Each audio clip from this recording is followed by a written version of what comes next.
Yeah. Great. I'll take that as a yes. Thank you. So hello, good afternoon, everyone. Thank you all for being here. I know some of you don't have to be here. So thank you for showing up and giving support. Thank you to the GrizzlyCorps staff and my MESA team for being, and my friends and family for being in attendance and giving support throughout the fellowship. How I think about this presentation is it should hopefully convey the what, how, and why of my GrizzlyCorps fellowship. It'll cover what I did during my term of service. Obviously not everything. It'll cover what it means to me in my work professionally and personally. And just a note, I primarily work from home, which is San Francisco, California, on a lonely land, but my work kind of touched all over the state, all over the country, and even internationally, kind of.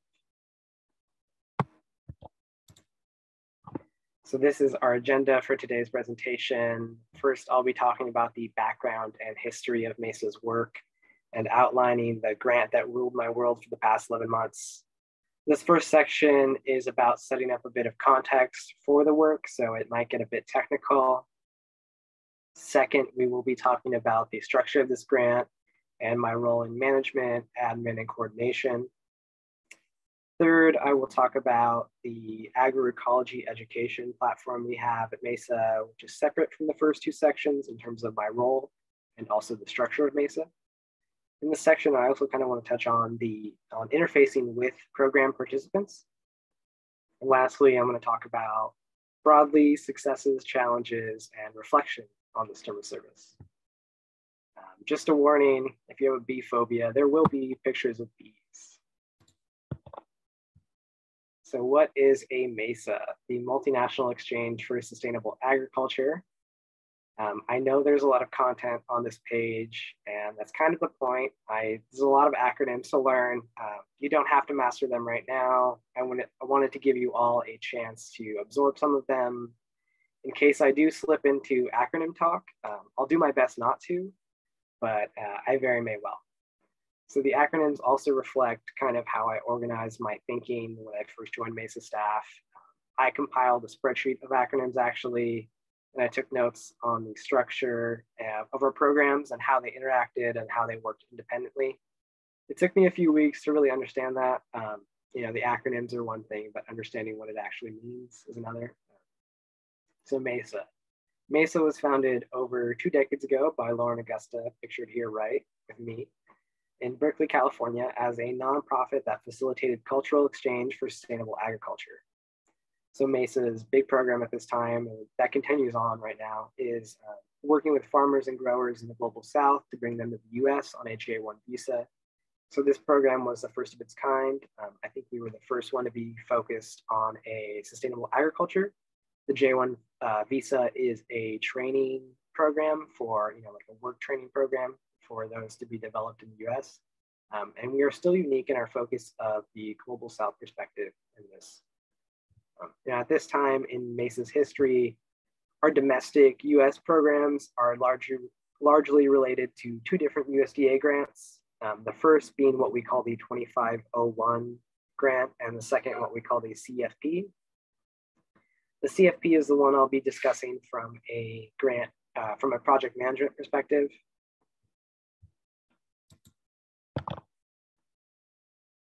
So again, this is an understanding of what I had to figure out of the first couple of weeks of my position. Who is NIFA and why is my boss so upset with them? The National Institute of Food and Agriculture is a department of the USDA. The full name of the CFP grant, the Community Food Project Competitive Grant Program, that is a mouthful. I might just say CFP for the rest of the presentation. Here in italics is a quote directly from the USDA on what it's about. I put up some words though in bold on what I think it means. This grant was written and authorized in its current state in 2021 before I joined the MESA team. And our goals are verbatim: reducing food and nutritional insecurity, generating self-sustaining businesses and income, filling the generational gap, and diversifying the demographics of farmers practicing sustainable agriculture. So that's 3 different, very large, very ambitious goals. And so one thing that I learned quickly about large grants like this one in my research and getting oriented in the first couple of weeks is that there is different levels of work, each with its own narration. So there's a level between USDA and MESA where we request, report, and update on the grant at a large scale. There is a level at MESA internally and among our partners where this is where the admin gets done. This is where the project management happens, right? This is where the tracking takes place. And finally, there's a level of direct programming where participants interface with MESA and partners. And here is actually where the deliverables get done. And if it's all the same work, what's the difference? And thinking about it this way has helped me compartmentalize my work. They all require different skills and tasks. And it's been a part of my capacity building and gap assessment for my role and for my fellowship. For example, like tracking as a metric, it's obviously important in the level that we speak to the USDA and how we report the grant, but it's also important to our work in interfacing with participants. If we don't have good tracking, we actually can't help our partners, and it's a lot harder to work with participants as well. So this page kind of lays out the CFP and the levels that I was just talking about. On a note on this, I did this as a visual aid, but I don't want to apply like hierarchy or authority or power. USDA doesn't give us to us, and MESA doesn't especially give authority or power to any of our partners. Also included is a very cute picture of a kid meeting Princess the pig at Eco Village.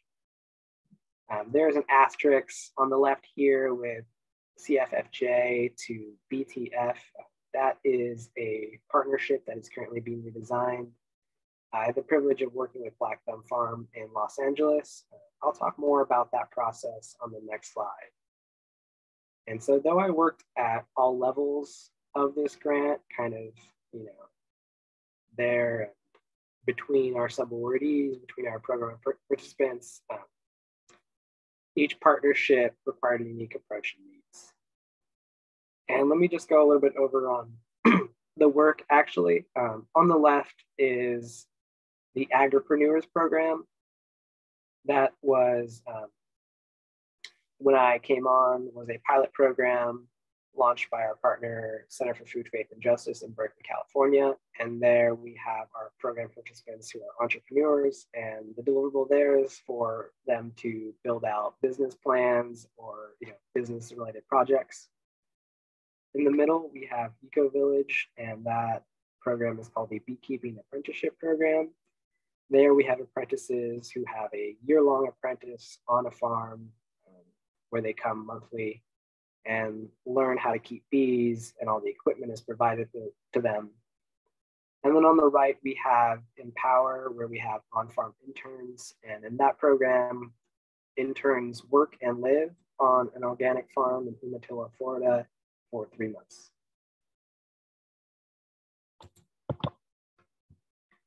So what did these partners actually need? Now that you've kind of had some context on the background of it, I'm going to go a little bit more into some of the more higher level work that I did. What I put on top, what I put first is gaining trust of partners, because that has been the most sincere and intentional part of my work that I think lays the foundation for everything else. As I'm sure other fellows have experienced, community members don't always trust you immediately. I think rightfully so. When you're working in urban communities of color, especially around food systems, urban agriculture is a form of, as James always says, like a form of resistance. And I think these spaces are that. And so, I understand that level of that gaining trust was first. Working in the structure though, I had leaders at our partners who had experience with AmeriCorps programs.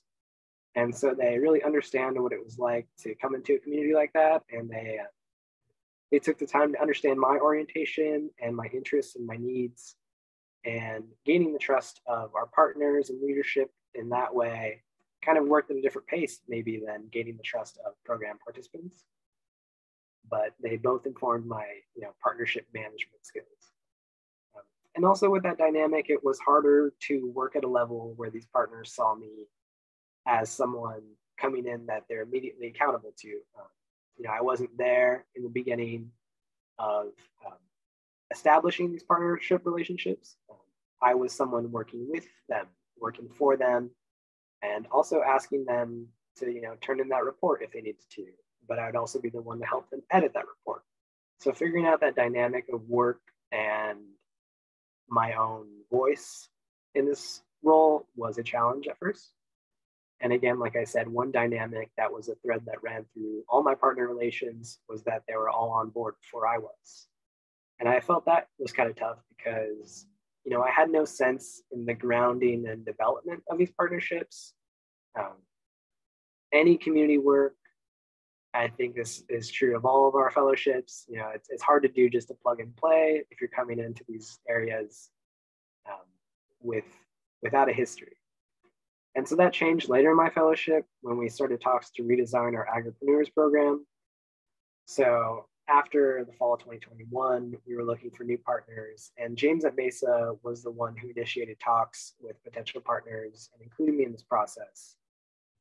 Black Thumb Farms actually came into our ecosystem at MESA by the executive director and founder, Alexis Romo, was a participant in our agroecology education classes.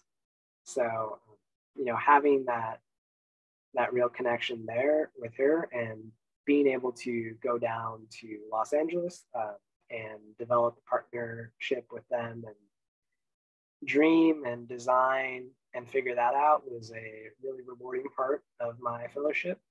And that only happened pretty late in my fellowship, but it was an experience that I was glad to have. And I just wanted to highlight that. And the team at Black Thumb Farm and James for just really including me and, just being great thought partners in general. I want to talk a little bit about partnership on a less broad scale, just one case study on what it meant and kind of what my tasks look like throughout my fellowship. So some of the partnerships, or this partnership, I think, kind of was the most reliable, and part of that had to do with me having an in-field experience. So being on the farm and present with the beekeeping apprentices in their monthly workshops is how I gained the trust of both the participants and Shyam, who is the founder of Eco Village and executive director. He's pictured there on the left, speaking with some kids at a community workshop day. So on farm, the tasks range from rewarding to menial, but being connected to the land really made me energized for the work. This is land-based work. Shyam put trust in me, but sometimes you just need hands to do things like clean and maintenance. And I have a history of manual labor, and so I wasn't really shied away from that, but I found it really easy to flow and focus there as opposed to meetings. Being on the farm also enabled me to learn how Shyam likes to work. So there was a synergy between my farm work and office work for this project because, I understand how he communicated best, which actually happened to be in person. So it's good that I was there embedded really in the work. It speaks to the reality of community work and partnerships. I think, for example, Shyam, this is one source and one project that he has, but he has many different projects and different funders he's got to be accountable to, and different projects he's working on that don't necessarily intersect this. If I had to miss a meeting with the apprentices, it impacted my ability to relay information back to the office of MESA. And when that happened, I really started to understand my role of translating the needs of those in the programming to the higher levels of the grant. And so our partners sign a memorandum, an MOU, and they have a scope of work. But once you bring in the community, you have to listen. My role wasn't to limit, but try to understand what was going on and try to see how we could adapt and be better. So that was a little bit about the CFP work. I'll be moving in this next section about, my presentation was titled about the CFP, and that project management took a lot about my focus. I worked on other projects, and one of those other projects included Agroecology Education. It's an entirely different USDA grant. I was less involved in the project management side and the admin side, which I was thankful for, but I was more involved in the participant-facing side. So these participants were agroecology fellows, is what we call them now, or on the path to become one. So I was a TA online for these classes, and I got the opportunity to be a student in May 2022. Just want to shout out Sigmoney, who's here, and a fellow GrizzlyCorps fellow, who also took the class with me. And so even though this was all online and virtual, through these channels, I actually had the most interaction with participants by volume. Here I got the chance to be a mentor to one fellow. I've worked in education, but never in a model like this. On the right is a picture of the agroecology flower, a tool that guides our curriculum. It's originally written in Spanish and it's developed by academics in Mexico. The translation of the 6 petals are provided. Now, one thing I did appreciate about this design was its transparency and how it was modeled after popular education. And so I did have a history of work experience in education before, and I had the politics, I think, that aligned, but I had never read the Brazilian author Paulo Freire's seminal work, Pedagogy of the Oppressed. And after TAing for this class and figuring out the agroecology flower took inspiration from that, and my mentor, James, talking about the book so much, I did read it. And I learned a lot from, that book, and also the classes themselves in action of what we were doing and how it was working. And so that's what this slide is about, is like, how do we support these program participants across disciplines, across geography? Virtually, they're all across the country. In the United States is what I was limited to, but even true of those participants in the community food project programs. Like, what can I do in my 11 months to support them, really? And I think my strength was understanding the political context of agroecology and food sovereignty struggles, because I came into this role with very little technical training and formal education in agroecology before these 11 months. And so I think learning at the same time has been helpful and challenging. Paulo Freire made a point that education was a foundation for the political struggle and for oppressed people to understand their position in the world. And I think, that foundation is what I appreciated going through at the same time with these participants. One thing I liked about MESA, just a side note, is we have a history of giving that is less about charity and more about supporting projects and giving cash and resources like seeds. One thing I do want to bring forward in my work of direct contact, community-facing program is praxis. Paulo describes praxis as reflection and action upon the world in order to transform it. So it's not just enough to be in dialogue with the community, you must take action. But action without reflection is unaccountable and naive. These are my words here. And reflection without action is posturing, theory for theory's sake. One thing, for the final section here, we're going to talk about successes, challenges, reflections. Challenge number 1 is working from home. Professionally, I'm a social person who's energized by the work of others. I graduated in 2021 in the Zoom pandemic world.